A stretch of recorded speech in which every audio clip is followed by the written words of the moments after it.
Bismillahirrahmanirrahim. Alhamdulillahirabbil alamin wassalatu wassalamu ala sayyidina Muhammadin wa ala alihi washabihi wasallam. Qala Allah Ta'ala fi kitabil karim, ya ayyuhalladzina amanu ittaqullaha wabtaghu ilaihil wasilah. Yang artinya Allah berfirman, wahai orang-orang yang beriman, bertakwalah kalian kepada Allah dan carilah wasilah menuju kepada Allah. Ayat ini merupakan anjuran perintah kita untuk berwasilah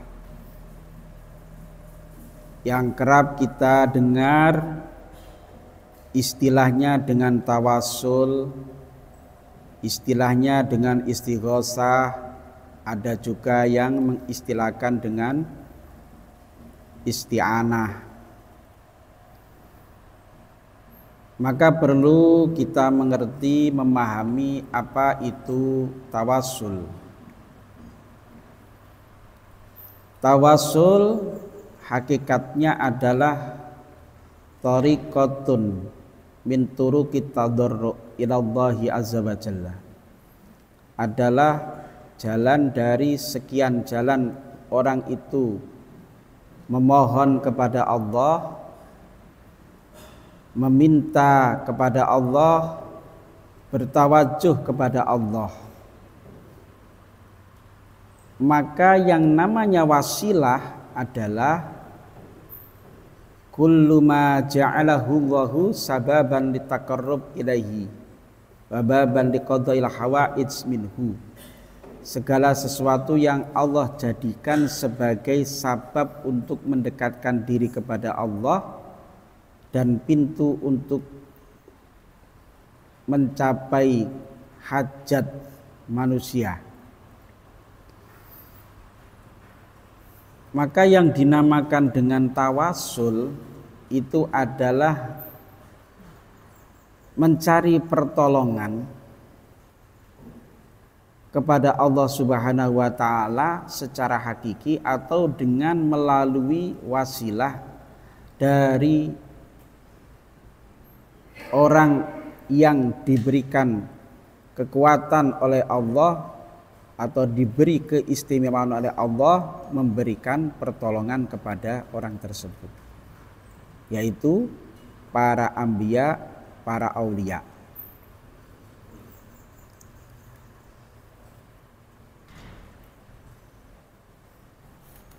Adapun pembagian daripada tawasul itu ada beberapa macam.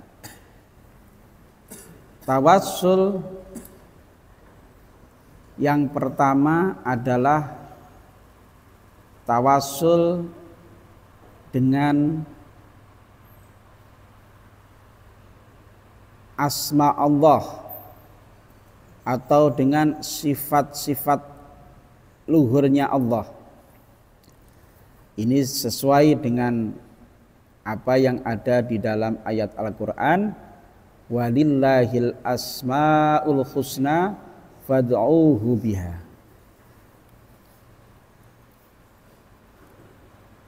Seperti contohnya kita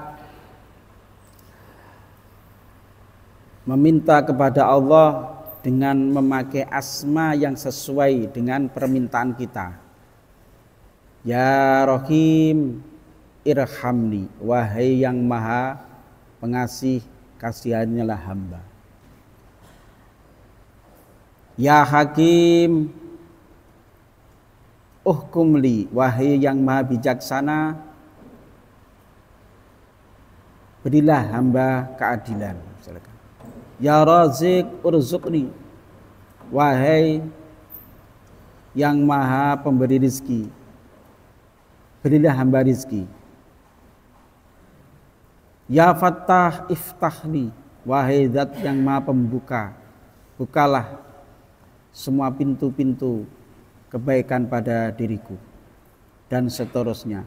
Ini dianjurkan juga, namanya bertawasul dengan asma'nya Allah. Begitu pula Rasulullah Shallallahu Alaihi Wasallam dalam bertawasul, di antara doanya beliau, Allahumma inni a'udzu bi'izzatika la ilaha illa anta an tudillani. Atau dalam satu riwayat, Rasulullah setiap kali ada sesuatu yang membuat susah beliau berdoa, ya hayyu ya qayyum birahmatika astaghits. Kemudian cara bertawasul yang kedua adalah tawasul kepada Allah Subhanahu wa taala dengan amal soleh. Misalkan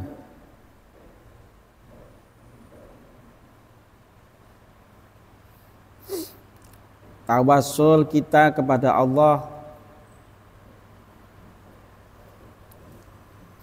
dengan amal soleh. Wahai Tuhanku, dengan imanku kepadamu, maka ampunilah aku, misalkan begitu. Ini banyak sekali dalam riwayat-riwayat bagaimana orang-orang yang bertawasul dengan amal solehnya. Di antaranya riwayat dalam hadis sahih tentang peristiwa 3 orang yang terjebak di dalam gua, kemudian pintu guanya tertutup oleh batu sehingga tidak bisa keluar. Masing-masing dari 3 orang tersebut bermunajat memohon kepada Allah, bertawasul supaya dibukakan pintu gua tersebut. Yang pertama bertawasul dengan amal solehnya, berbakti kepada orang tua. Maka kemudian batu yang menutupi pintu gua tersebut bergeser sedikit. Yang kedua, meminta kepada Allah dengan bertawasul, amal solehnya berupa menghindari dari perbuatan fahisyah atau perbuatan zina di saat dia mendapat kesempatan. Seorang wanita yang ia sukai dan wanita tersebut mempersilahkan, tapi dia menolak. Maka dengan amal soleh itu kemudian batu tersebut bergeser. Yang ketiga, bertawasul kepada Allah dengan amal soleh yang berupa pernah menjaga amanat harta dari seseorang, kemudian harta tersebut dijaga sampai kemudian menjaganya itu diperdagangkan sampai dengan keuntungan yang berlimpah ruah. Setelah datang pemiliknya, dia kembalikan harta tersebut sekalian keuntungannya itu. Dari amal soleh ini kemudian Allah menggeser batu itu sampai kemudian batu itu tergeser dan ketiga orang tadi bisa keluar dari gua itu. Ini merupakan contoh daripada tawasul dengan amal soleh.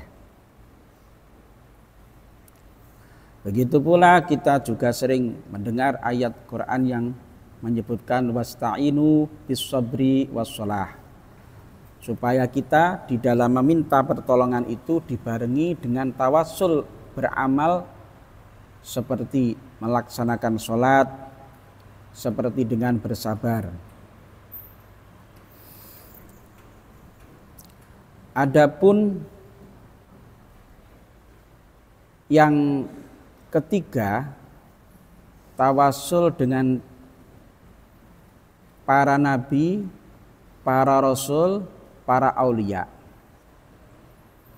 Perlu diketahui tawasul dengan para nabi itu sudah terjadi semenjak zaman Nabi Adam, Abuna Adam alaihissalam. Diriwayatkan bahwa Abuna Adam itu bisa mendapatkan ampunan dari Allah Subhanahu wa taala setelah bertawasul kepada baginda Nabi Muhammad sallallahu alaihi wasallam. Beliau Abuna Adam berdoa, ya Rabbi as'aluka bihaqqi Muhammadin lama ghafartali. Ya Allah, aku memohon dengan derajat yang ada pada Muhammad, maka ampunilah dosa saya. Dari doa ini Allah berkata kepada Nabi Adam, ya Adam, kaifa arafta Muhammad? Bagaimana kau bisa kenal Muhammad? Walam akhluqhu, sementara aku belum menciptakannya. Kemudian jawabnya Nabi Adam, ya Rabbi, li'annaka lamma khalaqtani biyadika faraitu ala qawamil arsy maktuban la ilaha illallah Muhammadur Rasulullah. Ya Tuhanku, ketika Engkau menciptakanku, aku melihat di setiap saka-saka ars itu tertulis lafaz la ilaha illallah Muhammadur Rasulullah. Fa'alimtu annaka lam tudif ila ismika illa ahabbal khalqi ilaika. Maka dari itu saya jadi tahu bahwasanya engkau tidak akan menyandarkan asmamu kecuali dengan makhluk yang paling engkau cintai. Maka berarti Muhammad itu adalah orang yang paling engkau cintai. Setelah itu apa yang dikatakan oleh Allah? Allah berkata, Sodakta ya Adam, benar kau Adam, innahu la'habbul khalqi ilayya, bahwa sesungguhnya Muhammad itu adalah makhluk yang paling aku cintai. Ud'uni bihaqqihi, berdoalah dengan derajat yang ada pada Muhammad, faqad ghafartu laka, maka sungguh aku telah mengampuni kamu.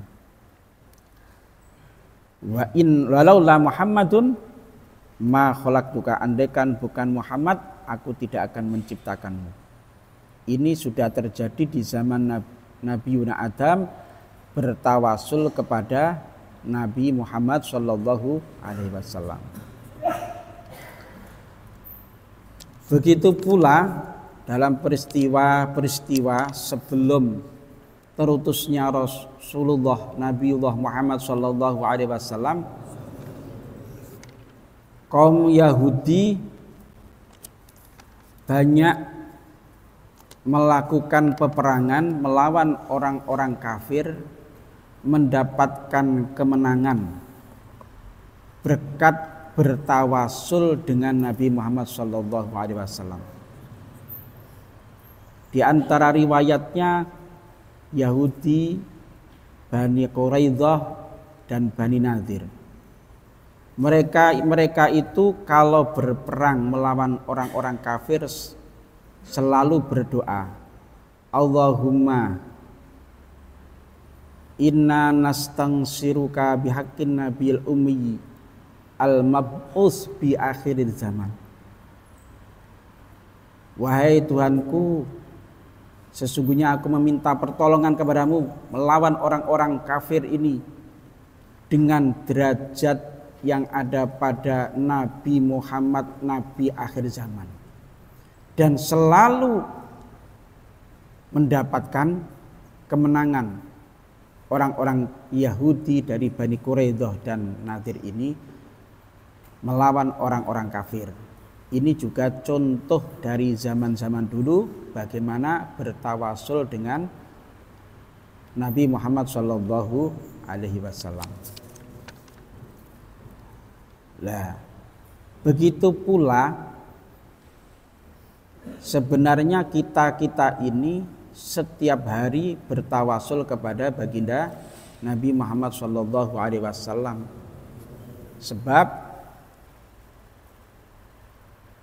kita agar bisa diterima sholatnya itu harus setiap tahiyat itu membaca sholawat kepada baginda Nabi Muhammad SAW. Tanpa kita membaca sholawat kepada baginda Nabi, maka sholat kita tidak sah, apalagi diterima. Begitu pula kalau kita berdoa tanpa dengan membaca sholawat, maka doa tersebut mahjubun hatta tusalli ala Nabi sallallahu alaihi wasallam, sehingga kita membaca sholawat. Sebagaimana itu diriwayatkan dari beberapa hadis. Di zaman setelah wafatnya baginda Nabi pun pernah terjadi, ada dalam tafsir Ibnu Katsir menjelaskan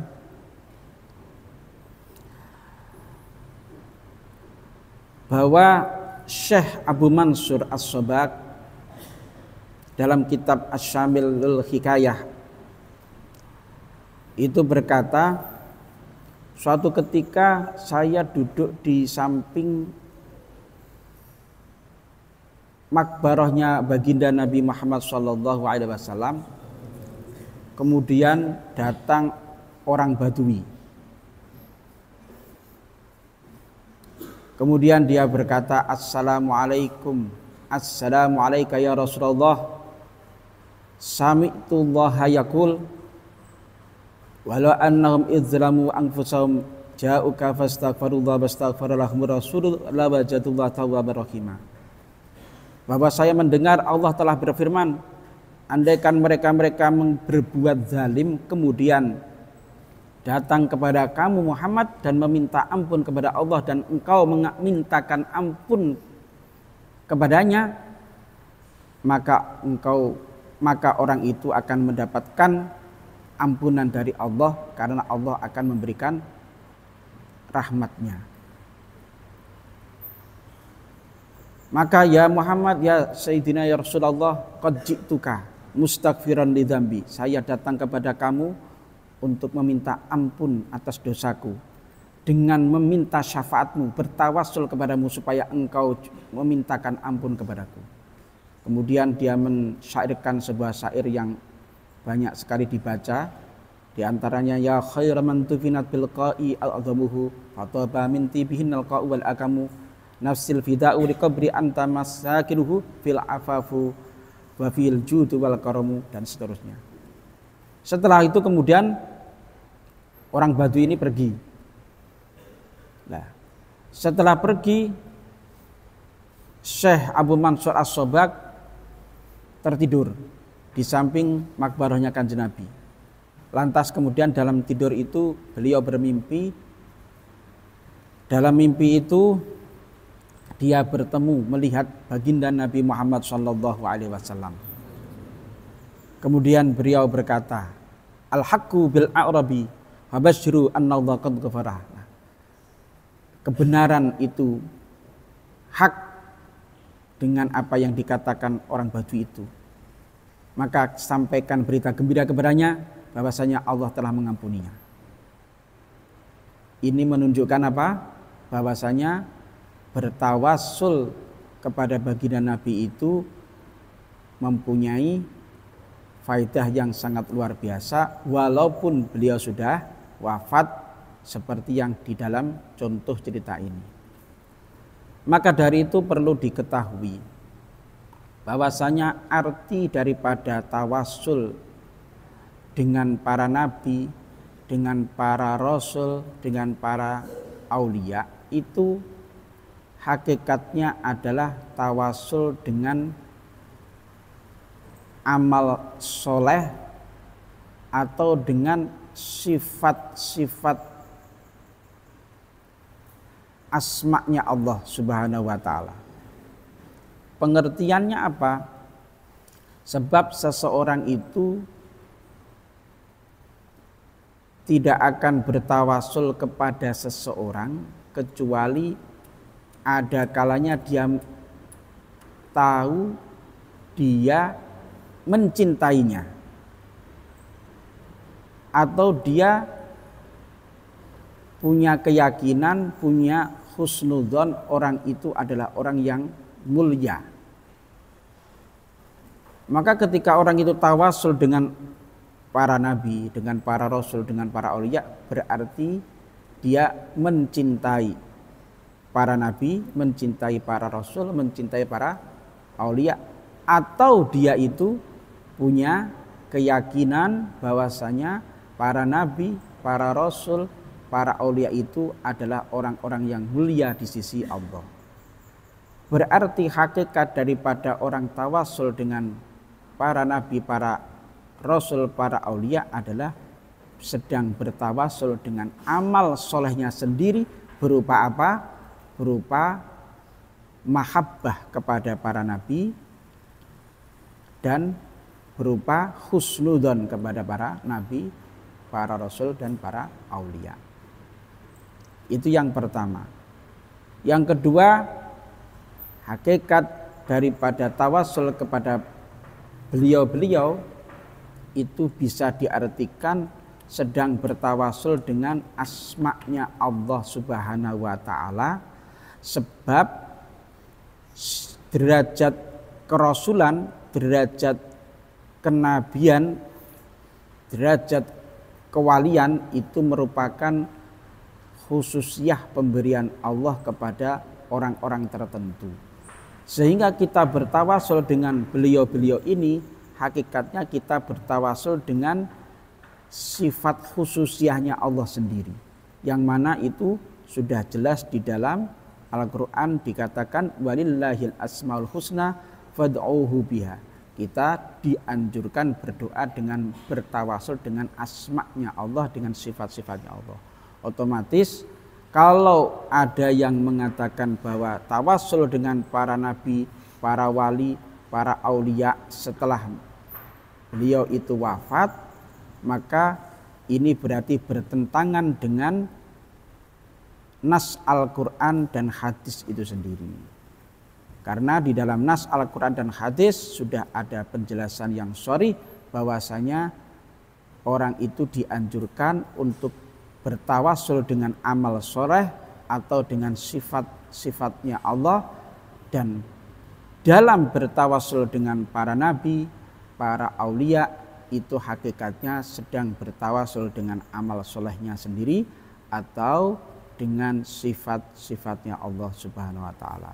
Untuk itu nanti kita akan melanjutkan pembahasan tawasul ini, yaitu bagaimana pengertian hakikat tawasul dengan orang-orang yang sudah meninggal. Wallahu a'lam bishawab. Alhamdulillahirabbil alamin.